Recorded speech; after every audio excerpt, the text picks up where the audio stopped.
ಅಸ್ಸಲಾಮು ಅಲೈಕುಂ ವರಹಮತುಲ್ಲಾಹಿ ವಬರಕಾತು. ಇವತ್ತಿನ ವಿಡಿಯೋದಲ್ಲಿ ನಾವು ಝಕಾತ್ ಯಾರಿಗೆ ಕೊಡಬೇಕು ಮತ್ತು ಝಕಾತ್ ಯಾರ ಮೇಲೆ ಕಡ್ಡಾಯವಾಗಿದೆ ಎಂದು ಹೇಳುತ್ತೇವೆ. ಅದಕ್ಕೆ ಮೊದಲು ನಮ್ಮ ಚಾನೆಲ್ ರಹಬರೆ ಇಸ್ಲಾಂಗೆ ಸಬ್ಸ್ಕ್ರೈಬ್ ಮಾಡಿ. ಝಕಾತ್ ಆ ವ್ಯಕ್ತಿಯ ಮೇಲೆ ಕಡ್ಡಾಯವಾಗಿದೆ. ಅವನ ಹತ್ತಿರ 7 ತೊಲೆ ಬಂಗಾರ ಅಥವಾ 52 ತೊಲೆ ಬೆಳ್ಳಿ ಅಥವಾ ಅದರಷ್ಟು ಹಣ ಇರಬೇಕು ಮತ್ತು ಆ ಸಂಪತ್ತಿನ ಮೇಲೆ 1 ವರ್ಷ ಪೂರ್ತಿ ಕಳೆದಿರಬೇಕು.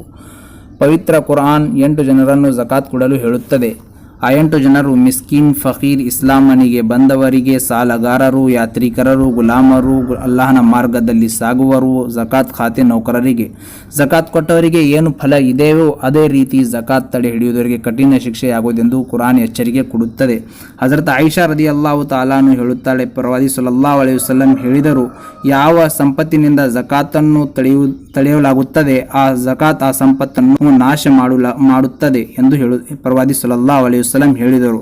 ಪವಿತ್ರ ಕುರಾನ್ ಹೇಳುತ್ತದೆ, ಓ ಸತ್ಯ ವಿಶ್ವಾಸಿಗಳೇ, ಗ್ರಂಥವದು ಅಧಿಕಾಂಶ ವಿದ್ವಾಂಸರು ಸಂತೂರ ಜನರ ಸಂಪತ್ತನ್ನು ಅನಧಿಕೃತ ವಿಧಾನಗಳಿಂದ ಕಬಳಿಸುತ್ತಾರೆ ಮತ್ತು ಅವರನ್ನು ಅಲ್ಲಾಹನ ಮಾರ್ಗನಿಂದ ತಡೆಯುತ್ತಾರೆ. ಚಿನ್ನವನ್ನು ಬೆಳ್ಳಿಯನ್ನು ಸಂಗ್ರಹಿಸಿಟ್ಟು ಅವುಗಳನ್ನು ದೇವ ಮಾರ್ಗದಲ್ಲಿ ಖರ್ಚು ಮಾಡಿದವರಿಗೆ ವೇದನಾಯುಕ್ತ ಯಾತನೆಯ ಸುವಾರ್ತೆ ನೀಡಿರಿ. ಚಿನ್ನ ಬೆಳ್ಳಿಗಳ ಮೇಲೆ ನರಕಾಗ್ನಿಯನ್ನು ಉರಿಸಲಾಗುವುದು.